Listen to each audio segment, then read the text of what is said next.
اللهم صل على سيدنا محمد اللهم صل على سيدنا محمد سيد الأولين والآخرين وسلم ورضي الله تعالى عن ساداتنا أصحاب رسول الله أجمعين اللهم قوم الإسلام من المسلمين والمسلمات والمؤمنين والمؤمنات الأحياء منهم والأموات وانصرهم على معاند الدين رب اختم لنا منك بالخير ويا خير الناصرين برحمتك يا أرحم الراحمين. الله أكبر الله أكبر الله أكبر الله أكبر الله أكبر الله أكبر الله أكبر الله أكبر الله أكبر. الحمد لله رب العالمين والصلاة والسلام على سيدنا محمد سيد الأولين والآخرين. أشهد أن لا إله إلا الله وأشهد أن محمدا عبده ورسوله. قال الله تعالى وما ينطق عن الهوى إن هو إلا وحي يوحى. Di antara hikmah manusia menahan diri dari nafsu selama bulan Ramadan, nafsu makan, nafsu nafiyahi, bahkan nafsu amarah, yakni potensi-potensi nafsu amarah yang membawa manusia merusak keruhanian spiritual selama manusia itu berpuasa. Allah Subhanahu wa ta'ala memberikan keteladanan uswatun hasanah yang maha baik kepada manusia untuk menyontoh Nabi kita Muhammad SAW, di mana Nabi kita Muhammad SAW diberikan gambaran dalam Al-Quran, wa ma yantiqu 'anil hawa, dan beliau Muhammad itu bicara saja tidak dengan hawa nafsu, apalagi berbuat, apalagi berpendapat, apalagi bermahkamah, yakni dalam memberikan keputusan ketika berperang, ketika berniaga, ketika berdakwah. Tidak ada satu kata yang dengan hawa nafsu. Al-Quran berbicara tentang hawa. Al-hawa yang dimaksudkan adalah hawa nafsu itu 4 kali dalam Al-Quran. Di antaranya Al-Quran bicara tentang fala tattabi'ul hawa an ta'budu, maka kalian janganlah sekali-kali mengikuti hawa nafsu. Dengannya, kenapa? Karena dengannya itu kita sulit untuk berlaku adil.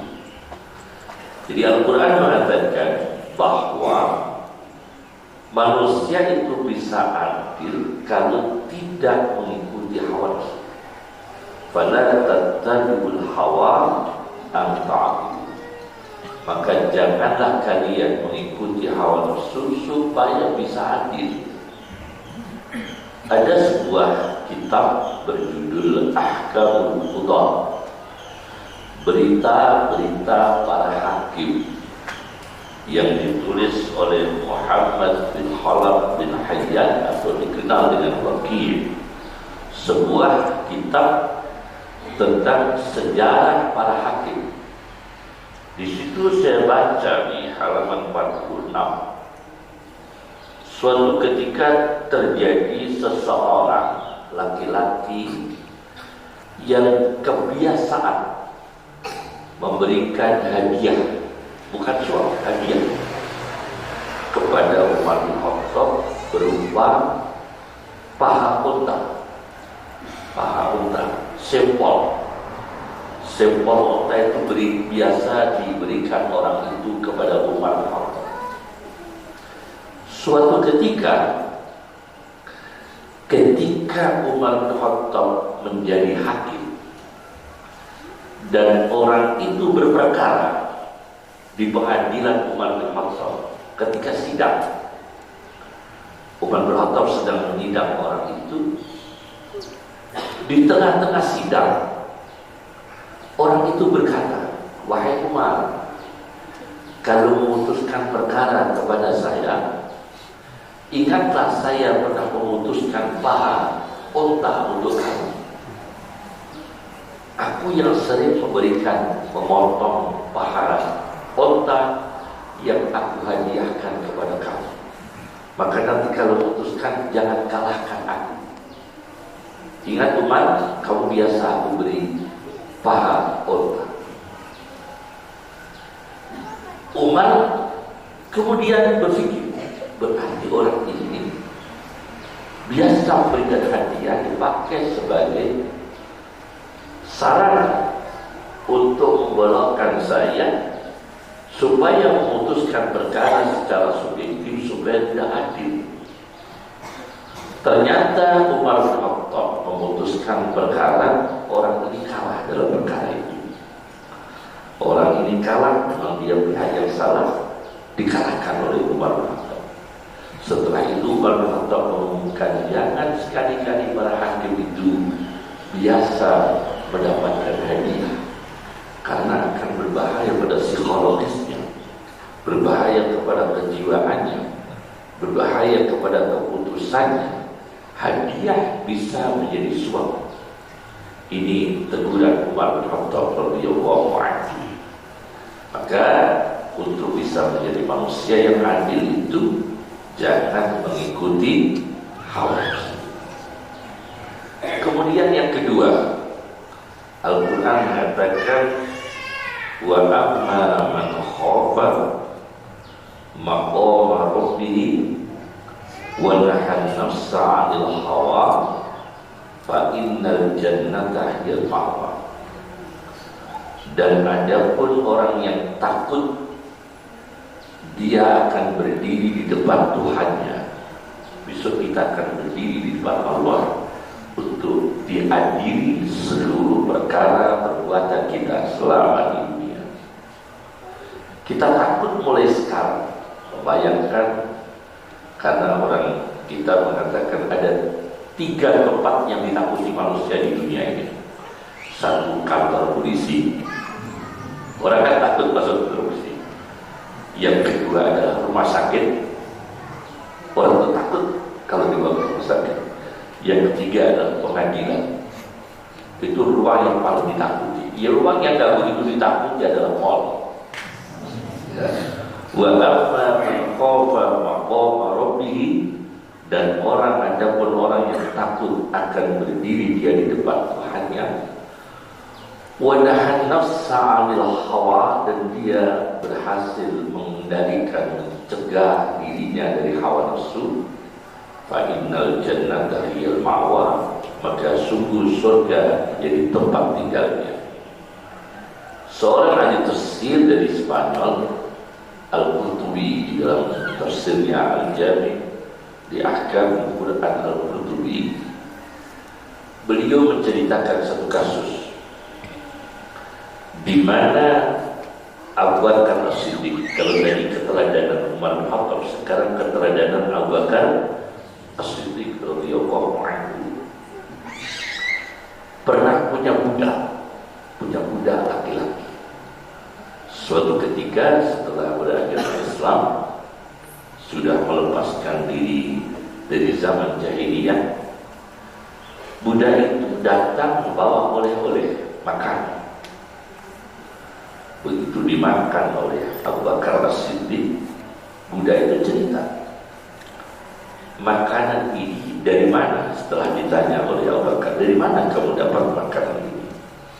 Mantan muda itu cerita, ini makanan dikasih orang yang dulu pada zaman jahiliyah saya menjadi astrolog, peramal. Ketika zaman jahiliyah saya itu peramal, dukun, astrolog, peramal dengan ilmu nujum, juga berprofesi dukun. Dan itu aku lakukan pada zaman jahiliyah. Setelah ini aku ketemu orangnya, aku dikasih oleh-oleh, dikasih makan. Aku berikan kepada penjenengan Abu Bakar. Masya Allah, Abu Bakar menyesal karena ini makanan haram. Kenapa makanan haram? Karena ini orang dikasih makanan, ada hubungan, ada silsilah, ada sejarah. Yang ngasih adalah orang-orang yang dulu pada zaman jahiliyah tanya tentang ramalan, yang datang ke orang itu sebagai dukun dengan kesyirikannya, karena astrolog pakai ilmu nujum dengan kesyirikannya. Setelah Islam dia dikasih makanan, dan makanan itu diberikan kepada Abu Bakar As-Siddiq radhiyallahu anhu. Ini makan haram, kata Abu Bakar, karena didapat dari pekerjaan yang haram, yaitu meramal dengan permintaan, dengan kesyirikan, perdukunan yang tidak syariah, kecuali sibuk ruqyah dengan syariah, itu boleh. Apa yang dilakukan Abu Bakar As-Siddiq? Beliau memaksakan untuk memuntahkan makanan itu dari dalam perutnya. Diusahakan untuk dimuntahkan. Karena apa? Takut ini hawa nafsu. Aku kendalikan hawa nafsu.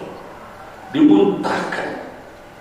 Takutnya memaksakan diri untuk dimuntahkan makanan itu supaya tidak masuk dalam tubuhnya, karena menurut Rasulullah SAW makanan haram yang masuk dalam perut fadnaru awlabih, maka api baginya. Api di sini bisa api akhirat, bisa api dunia. Kalau api akhirat neraka, api alam barzah berarti siksa kubur. Api dunia bisa berbagai macam penyakit yang ada dalam diri manusia yang tercampuri dengan rezeki yang haram.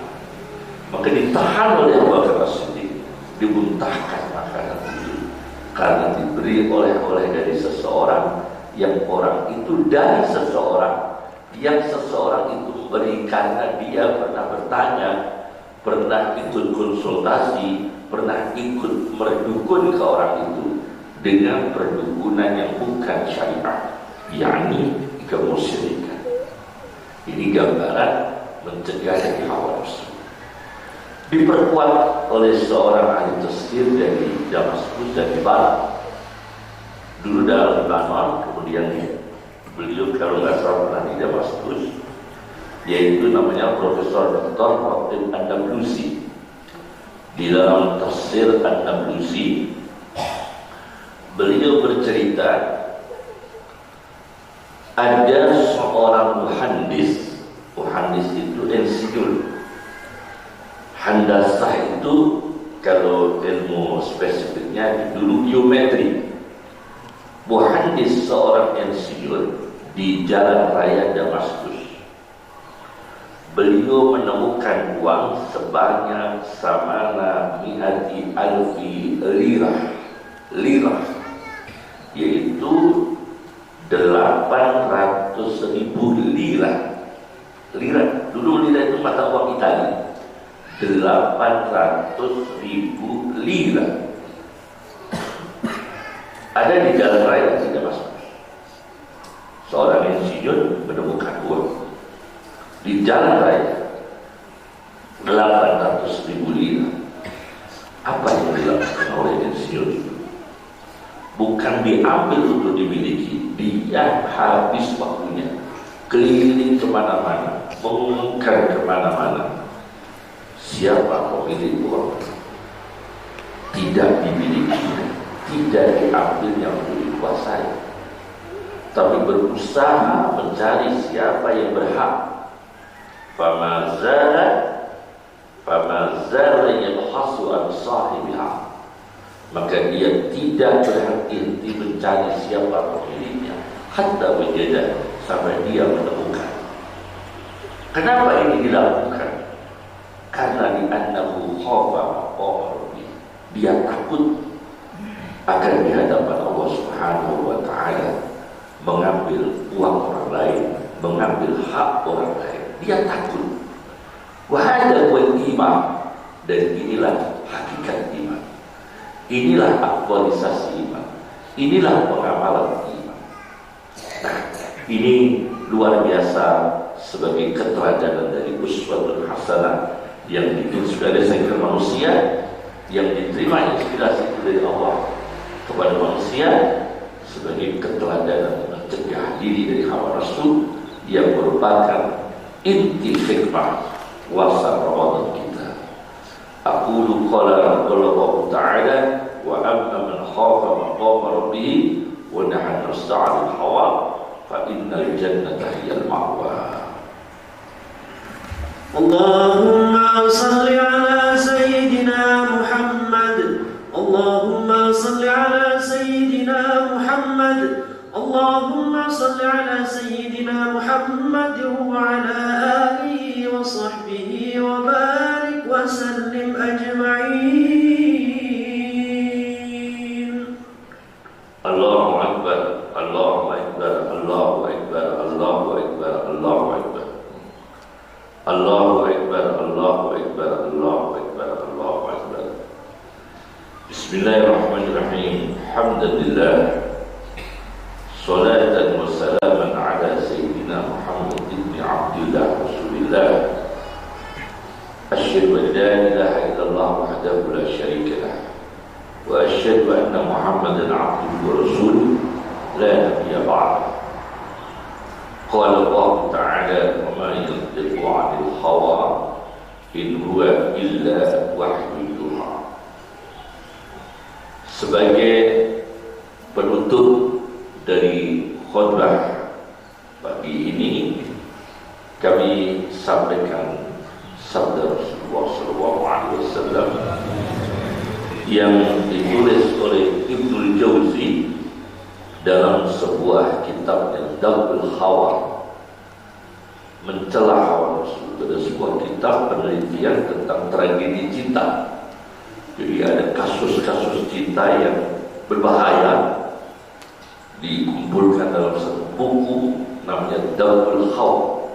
Ada cinta yang membawa pemurtadan, ada cinta yang membawa pembunuhan, ada cinta yang membawa bunuh diri, ada cinta yang membawa perampokan, dan diteliti oleh Ibnu Jauzi dalam kitabnya Dabul Hawa. Saya baca di halaman 23 mengutip sabda Rasulullah SAW. Rasulullah mengatakan, akhwafu ma akhafu alaikum, yang paling aku takutkan dari semua perkara yang ada di bumi ini, yang paling aku khawatirkan atas kalian, syahwatul ghayyi, adalah keinginan yang menyesatkan. Syahwatul ghayyi, keinginan tapi menyesatkan. Cita-cita menyesatkan, angan-angan menyesatkan, harapan menyesatkan. Karena orang belum tentu bisa membedakan antara ini keinginan yang rasional, keinginan yang nafsu, keinginan yang bijaksana. Itu kan berbeda-beda. Syahwatul ghayyi, keinginan yang menyesatkan, fi butunikum, yang aksesnya ke perut kan. Jadi keinginan yang menyesatkan yang aksesnya nanti ke perut, berarti makanan, rezeki. Wa furujikum, ke arah kemajuan, kehormatan, itu perzinahan, permisif, hidup bebas ya. Orang-orang permisif yang akhlaknya itu tidak ada kontrol agama Islam, tidak ada kontrol dari Rasulullah SAW, yaitu keinginan-keinginan yang menyesatkan yang masuk pada perut dan dilakukan oleh farji, kemaluan, wadillatul hawa, dan hawa nafsu yang menyesatkan, keinginan yang menyesatkan dan hawa nafsu yang menyesatkan, wadillatul hawa, dan hawa nafsu yang menyesatkan. Ini yang paling ditakutkan Rasulullah SAW. Siapapun dikhawatirkan oleh beliau, baik itu orang yang berilmu, orang awam, para ulama, cendekiawan, pemuka agama, pengusaha, bertani, semua akan menghadapi godaan keinginan yang menyesatkan, syahwat yang menyesatkan, dan hawa nafsu yang menyesatkan. Maka hikmah puasa ini dengan fitri kita mulai memanage, mengatur. Setiap kita punya keinginan, setiap kita punya program, setiap kita punya rencana, apakah ini menyesatkan, apakah hawa nafsu, itu harus kita hati-hati. Bahkan banyak orang yang terjebak antara sekedar manfaat atau hawa nafsu. Misalnya kita ini punya uang yang terbatas, bisa beli mobil sederhana, berarti itu kalau bermanfaat, berarti itu keinginan yang bukan hawa nafsu.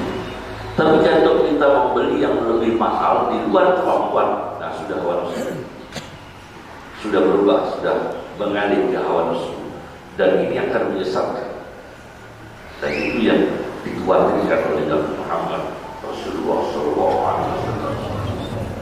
Maka kita tutup dengan doa Idul Fitri. Bismillahirrahmanirrahim. Allahumma lakal hamdu ala an ballaghtana syahr Ramadan. Allahumma taqabbal minna siyam. Ya Allah, terimalah puasa kita, wal qiyam, dan berdirinya malam, berdirinya kita di tengah malam untuk beribadah menghadap kepadamu. Wa ahsin lana al-khitam, dan tutuplah umur kita ini dengan tutup yang husnul khatimah, dengan penutupan hidup yang baik. Allahumma jul kasrana ala firahi syahrina.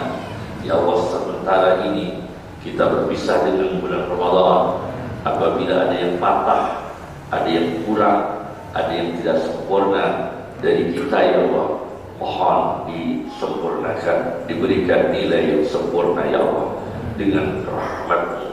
Wa'idhu alaina a'waman adidah. Ya Allah, kembalikan Ramadan itu kepada kita. Bertahun-tahun masih kita bisa menemui Ramadan, menunaikan ibadah Ramadan bertahun-tahun kemudian. Wa asminatan madidah, dan waktu yang masih panjang, ya Allah. Waj'alhu syahidan lana la alaina. Jadikan Ramadan itu bersaksi kebaikan kita, tidak bersaksi dengan keburukan kita. Wa waj'alna fihi min utaqaika minan nar. Ya Allah, jadikan kita ini yang berpuasa Ramadan, yang bersedekah selama bulan Ramadan, yang qiyamul lail selama bulan Ramadan, yang silaturahmi pada bulan Syawal, dan yang berbakti kepada orang tua, birrul walidain, yang silaturahmi dengan saudara. Jadikan kita ini merdeka dari neraka. Waj'alna fihi minal maqbulin, dan jadikan kami ini, ya Allah, termasuk orang-orang yang amalnya diterima, al-faizin, yang beruntung, birahmatika, dengan rahmat-Mu, wa maghfiratika, dan ampunan-Mu, wa ridwanika, dan keridhaan-Mu, ya Allah, ya Rahim, ya Rabbal Alamin, ya Akramal Akramin, innaka ala kulli syai'in qadir. Sallallahu ala Muhammad sallallahu alaihi wasallam, wa akhiru da'wana alhamdulillahi rabbil alamin. Assalamualaikum warahmatullahi wabarakatuh.